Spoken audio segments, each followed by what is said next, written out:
ലഹരി ഉപയോഗിക്കുന്നവരെ സമൂഹത്തിൽ നിന്ന് ബഹിഷ്കരിക്കുകയല്ല, ബോധവൽക്കരിക്കുകയാണ് ചെയ്യേണ്ടതെന്ന് കേരള നദ്വത്തുൽ മുജാഹിദീൻ സംസ്ഥാന vice president doctor Hussain Madavoor. ലഹരിക്കെതിരെ കൂട്ടായ പ്രതിരോധമാണ് തീർക്കേണ്ടതെന്നും പെരുന്നാൾ ദിവസം ലഹരി വിരുദ്ധ സന്ദേശവും പ്രതിജ്ഞയും ഈദ്ഗാഹുകളിൽ ഉണ്ടാകണമെന്ന നിർദ്ദേശം KNMന്റെ ഭാഗത്തു നിന്ന് ഉണ്ടായിട്ടുണ്ടെന്നും ഹുസൈൻ മടവൂർ പറഞ്ഞു. അനിൽ കാസെ തയ്യാറാക്കിയ റിപ്പോർട്ട് കാണാം. ലഹരി ഉപയോഗവും അതോടൊപ്പം തന്നെ അതുമായി ബന്ധപ്പെട്ട കേസുകളൊക്കെ തന്നെ ഈ കേരളത്തിൽ വർദ്ധിച്ചു വരികയാണ്. ഇതുമായി ബന്ധപ്പെട്ട് കേരള സർക്കാരിൻ്റെയും അതോടൊപ്പം തന്നെ വിവിധ സംഘടനകളുടെ നേതൃത്വത്തിലൊക്കെ തന്നെ ഈ ബോധവൽക്കരണ പരിപാടികൾ നടന്നുകൊണ്ടിരിക്കുകയാണ്. ഇഘട്ടത്തിൽ KNMന്റെ സംസ്ഥാന വൈസ് പ്രസിഡന്റായിട്ടുള്ള ഡോക്ടർ ഹുസൈൻ മടവൂർ ന്യൂസ് മലയാളത്തോടൊപ്പം ചേരുകയാണ്.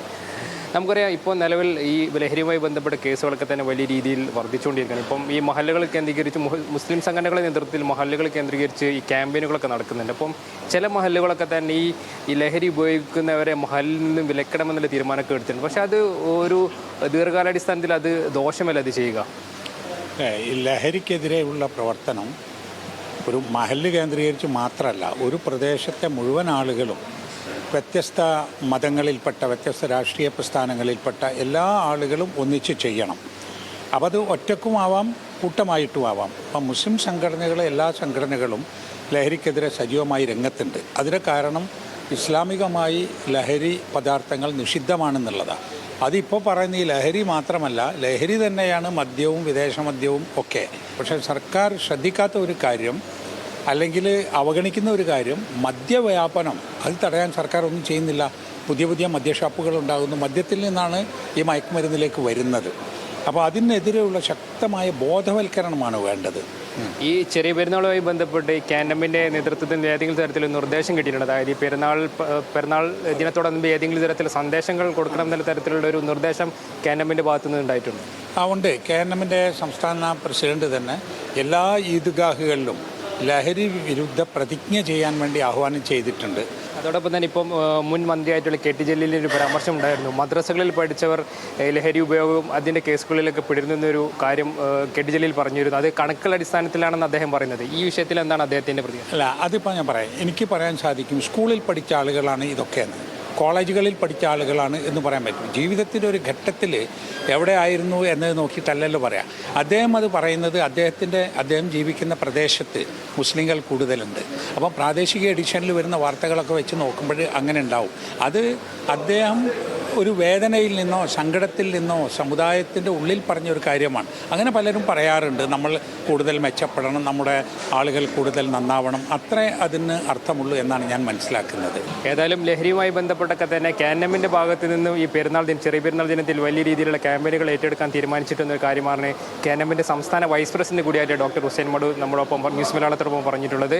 ക്യാമറ പേഴ്സൺ സുൽത്താനോടൊപ്പം അനിൽ കാസെ, ന്യൂസ് മലയാളം, കോഴിക്കോട്. ത്രിഭാഷാ നയം, മണ്ഡല പുനർനിർണയം അടക്കമുള്ള വിഷയങ്ങളിൽ കേന്ദ്ര സർക്കാരിന് രൂക്ഷ വിമർശനവുമായി നടൻ വിജയ്. തമിഴ്നാടിനോട് കളിക്കരുതെന്ന താരത്തിന്റെ മുന്നറിയിപ്പ്. തമിഴക വെട്രിക്കഴകത്തിന്റെ ആദ്യ ജനറൽ കൌൺസിൽ യോഗത്തിലാണ് പാർട്ടി നേതാവിന്റെ താക്കീത്. കേന്ദ്ര നയങ്ങൾക്കെതിരെ 17 പ്രമേയങ്ങളും സമ്മേളനത്തിൽ പാസാക്കി. உங்க ஆட்சியை பத்தி கேள்வி கேட்டா மட்டும் ஏன் சார் உங்களுக்கு இவ்வளவு கோபம் வருது?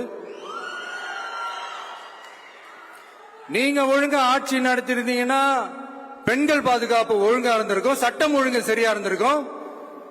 பச்சை பிள்ளைங்க, படிக்கிற பிள்ளைங்க, சின்ன பொண்ணுங்க, வீட்டுல இருக்கிற பொண்ணுங்க, வேலைக்கு போற பொண்ணுங்கன்னு இவங்க எல்லாருக்கும் நடக்கிற கொடுமைகளை சொல்ல முடியல சார். ഒരണക്കെട്ട് കെട്ടി നദിയെ തടസ്സപ്പെടുത്താം, പക്ഷേ കാറ്റിനെ തടഞ്ഞാൽ അത് കൊടുങ്കാറ്റായി മാറും. തമിഴക വെട്രിക്കഴകത്തിന്റെ ആദ്യ പൊതുസമ്മേളനത്തിൽ പാർട്ടി നേതാവ് വിജയുടെ വാക്കുകളാണിത്. പിന്നാലെ രാഷ്ട്രീയ എതിരാളികളോടുള്ള കടുത്ത വിമർശനങ്ങൾ വന്നു. DMKയുടെ രഹസ്യ ഉടമ BJP ആണെന്നും ഇരുവരും എതിരാളികളെ പോലെ നടിച്ച ജനങ്ങളെ തെറ്റിദ്ധരിപ്പിക്കുന്നുവെന്നും വിജയ്. നടൻ വിജയ് തമിഴക വെട്രിക്കഴകം രൂപീകരിച്ച 1 വർഷം പൂർത്തിയായതിനു പിന്നാലെയാണ് ചെന്നൈ തിരുവാൻമായൂരിൽ പാർട്ടിയുടെ ആദ്യ ജനറൽ കൌൺസിൽ യോഗം സംഘടിപ്പിച്ചത്. കേന്ദ്ര സർക്കാർ നയങ്ങളെ അതിരൂക്ഷമായി വിമർശിച്ച വിജയ് 2026 നിയമസഭാ തെരഞ്ഞെടുപ്പിൽ തമിഴ്നാട്ടിൽ അധികാരത്തിലെത്തുമെന്നും യോഗത്തിൽ പറഞ്ഞു. തമിഴ്നാട്ടിൽ മത്സരം DMKയും TVKയും തമ്മിലാണെന്നും താരം. ത്രിഭാഷാ നയം, മണ്ഡല പുനർനിർണയം, ഒരു രാജ്യം ഒരു തെരഞ്ഞെടുപ്പ്, GST, പറന്തൂർ പ്രതിഷേധം, മത്സ്യത്തൊഴിലാളി പ്രതിഷേധം, കർഷക പ്രതിഷേധം ഉൾപ്പെടെയുള്ള വിഷയങ്ങൾ TVKയുടെ ജനറൽ കൌൺസിലിൽ ചർച്ചയായി. 17 പ്രമേയങ്ങൾ യോഗത്തിൽ അവതരിപ്പിച്ചു. തമിഴ്നാട് സെക്രട്ടേറിയറ്റിനെ ഓർമ്മിപ്പിക്കും വിധം രൂപകൽപ്പന ചെയ്ത പ്രവേശന കവാടവും വിജയിയുടെ കൂറ്റം കട്ടൗട്ടുകളും ഒരുക്കിയാണ് ജനറൽ കൌൺസിൽ യോഗം സംഘടിപ്പിച്ചത്. National desk, news Malayalam. Congress നേതാവ് കനയ്യ